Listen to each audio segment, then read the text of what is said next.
Hello, I'm Victoria Arbiter in New York. Hello, and I'm Dickie Arbiter in London, and you're watching Royal Report.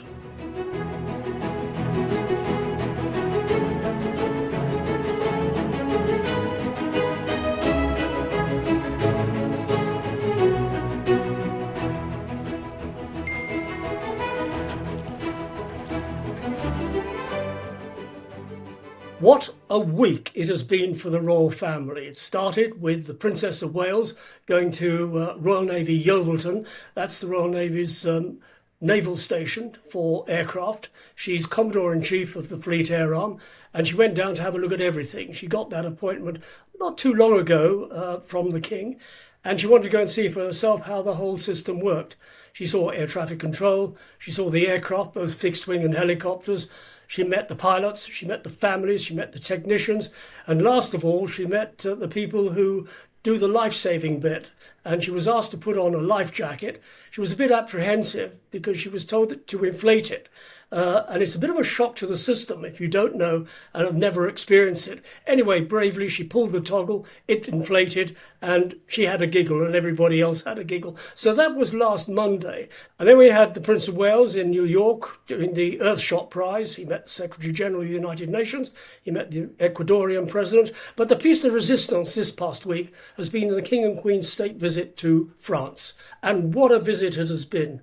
They hit the ground running, arriving at Orly Airport. They went straight to the Arc de Triomphe, where the King laid a wreath at the War Memorial there and lit the symbolic flame, after which he and President Macron did a walkabout. And all the while, all we heard was Vive le Roi, Vive le Roi. For those of you who don't speak French, God save the King, which is quite something coming from the French, having got rid of their own monarchy at the end of the 18th century. But I suppose the big part of the programme was on Thursday, when the King addressed both houses of Parliament. In the Senate, there were senators, the members from the National Assembly, there was silence, and he delivered a speech for 20 minutes. And I reckon 80% of that was in French, in deference to his audience. And he did extremely well because the press reports as a result of it said, yes, he had an English accent, so what? But his French was almost perfect. He did the same the night before at the state banquet at the Palace of Versailles in the Hall of Mirrors. He spoke French and he spoke in English. And afterwards, there was a tour of the flower market, renamed after his mother, Elizabeth II. And then a visit to Saint-Denis, which is the headquarters of World Cup Rugby. They met players there, they met youngsters who are benefiting from training, and it has been an amazing visit in terms of the French, in terms of the British. What comes out of it? Well, it's soft diplomacy when it comes to the royal family, because behind the scenes, travelling with the King, was the Foreign Secretary, James Cleverly, and his team from the Foreign Office, and they're working behind the scenes, talking to the French officials, talking to their opposite numbers. Very much the same thing happened when the King went to Germany in March. Again, soft diplomacy, behind the scenes, the government officials talking. And it's hoped as a result of this, relations will be better. I should mention here and now that one of the things that President Macron did after leaving the Élysée Palace, he walked the King back to the British Embassy, which is about 200 metres away from the Élysée Palace, down the Rue de Faubourg de Saint-Honoré. And that's quite something. But he only did what a predecessor did in 1990. I was with the King at the time. I was his press secretary. The King had an audience with François Mitterrand. It was late afternoon, early evening.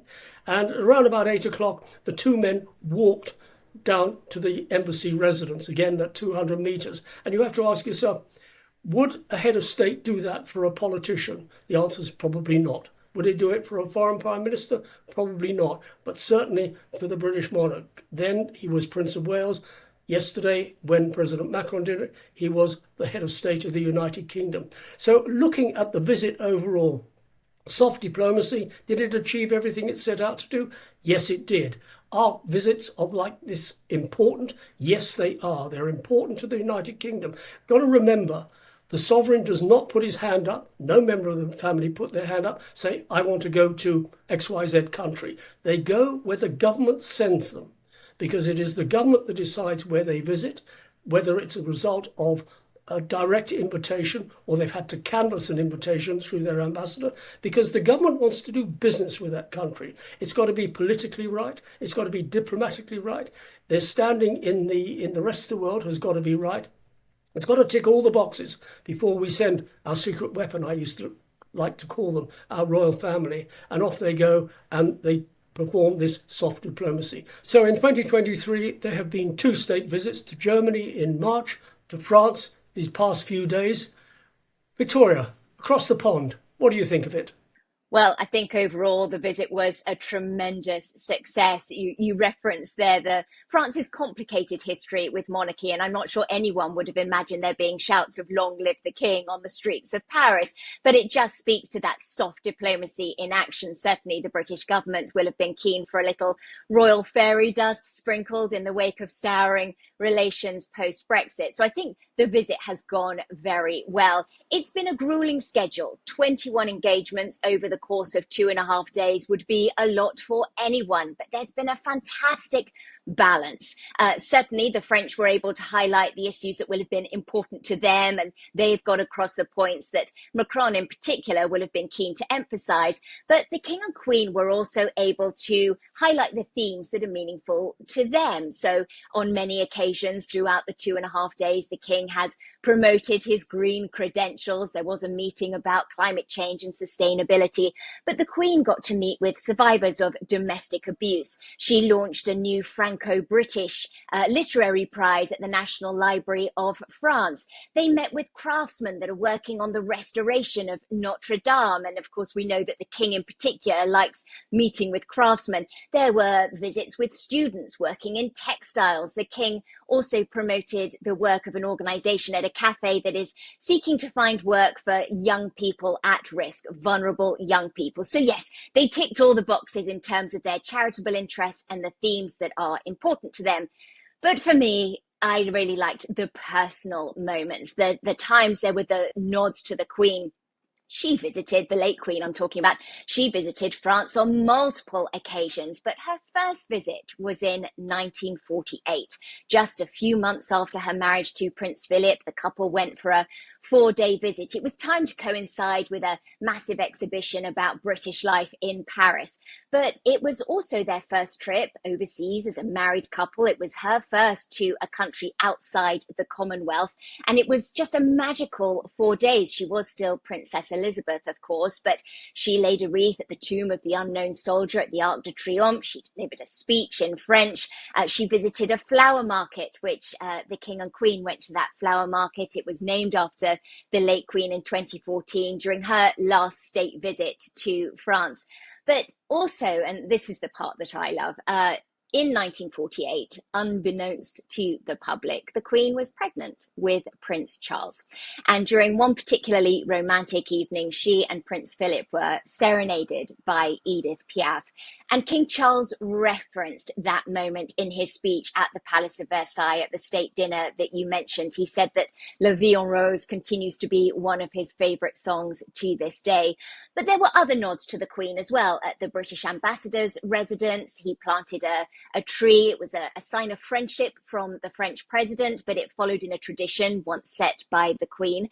At the Palace of Versailles, which you mentioned, the sense of continuity. It's hard to believe that in 1855, Queen Victoria visited with Napoleon III.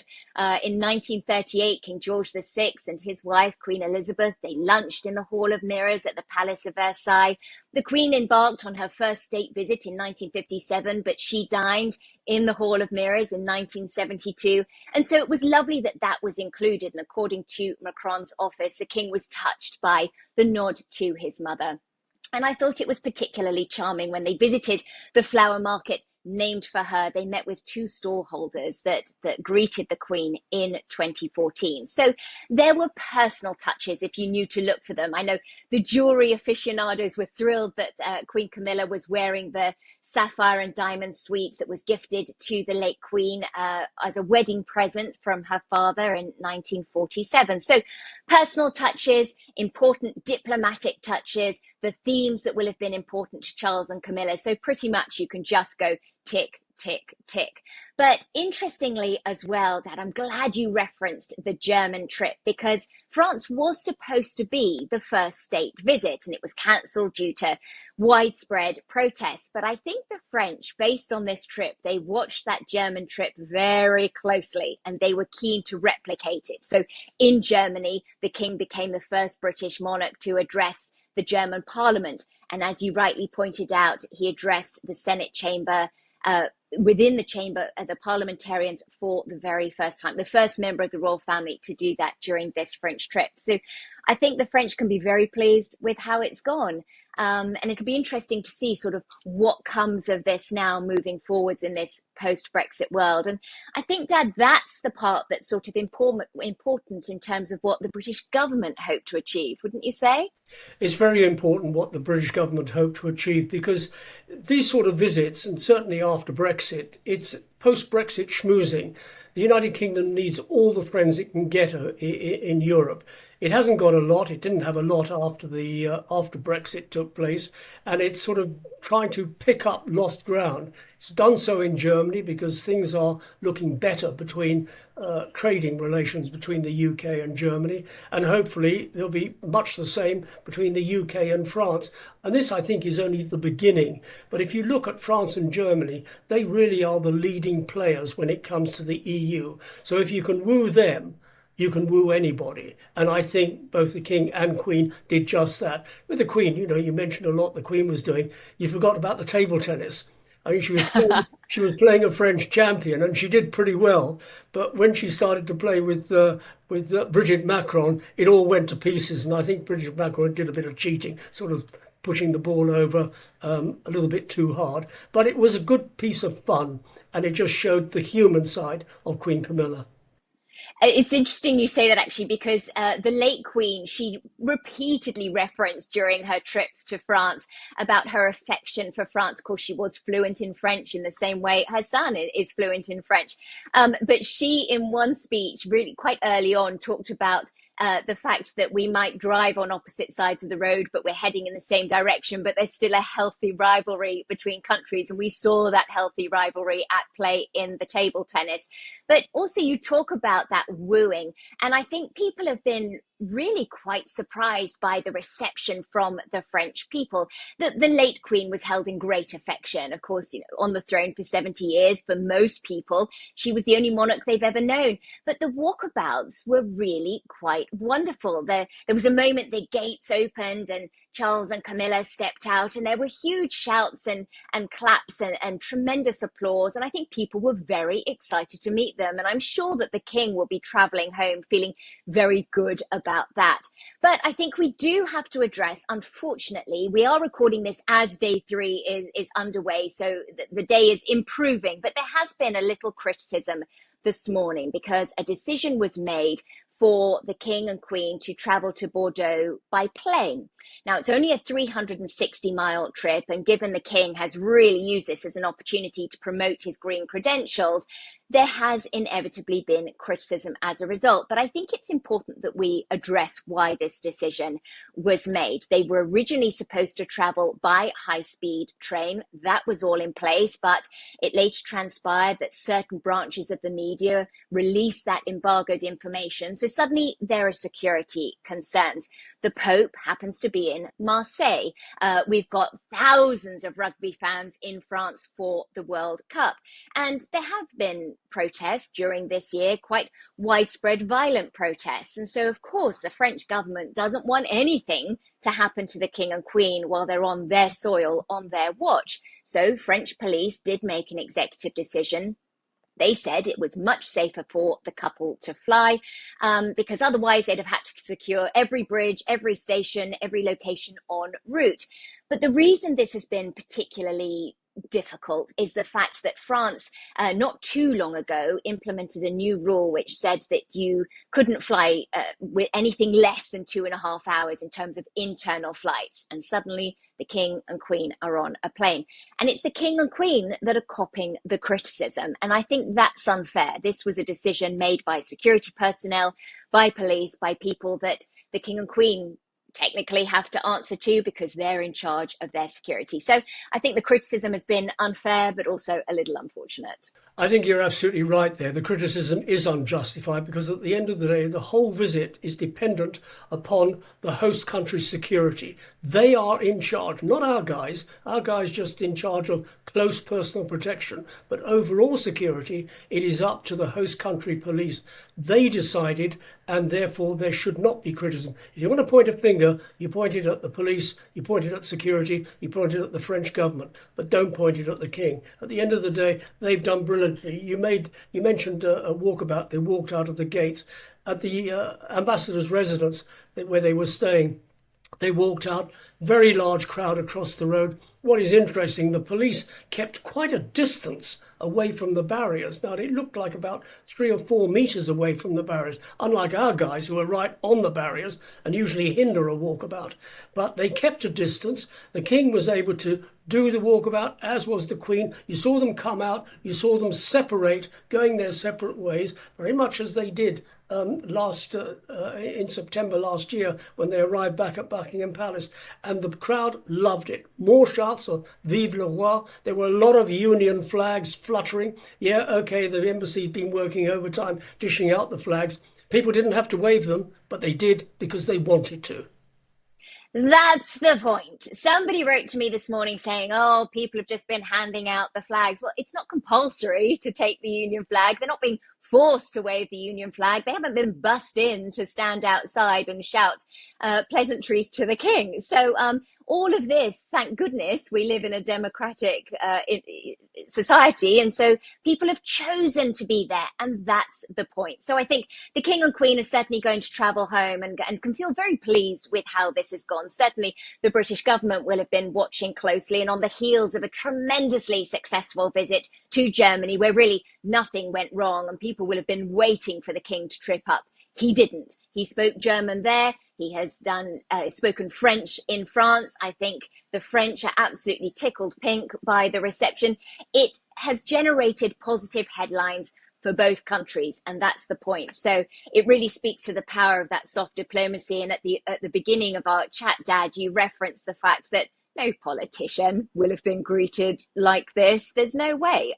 So again, it really does highlight how beneficial the royal family are. And I think the British government are going to be very pleased that this is another successful state visit in the books. So where he's off to next, well, that remains to be seen. What would you put your money on, Dad? Like, we're guessing at this point, we don't have any inside information on the next trip, but I do think probably a Commonwealth country is going to need to enter the books very, very soon, because there has been some criticism that he hasn't done that yet. There's going to be a Commonwealth country. It's going to have to be a realm state. It's not going to happen this year. We're looking at 2024, and that is still quite a long way away. I want to lay a final word here. A lot of critics sort of looked at the king when he came to the throne and said, well, he's not his mother. She's a hard act to follow. Is he going to be a good king? Well, we've had 2 state visits. We've had a year of the king going up and down the land of the United Kingdom of Great Britain and Northern Ireland. He's hit the ground running in every occasion. He's proven the critics wrong. Hallelujah. And I bet he's delighted by that as well. Well, that's another episode of Royal Report. If you've enjoyed it, then please do click subscribe. It's free to do so. Make sure you hit like and ring the bell as well. That way you will never miss another episode. And we look forward to seeing you next time.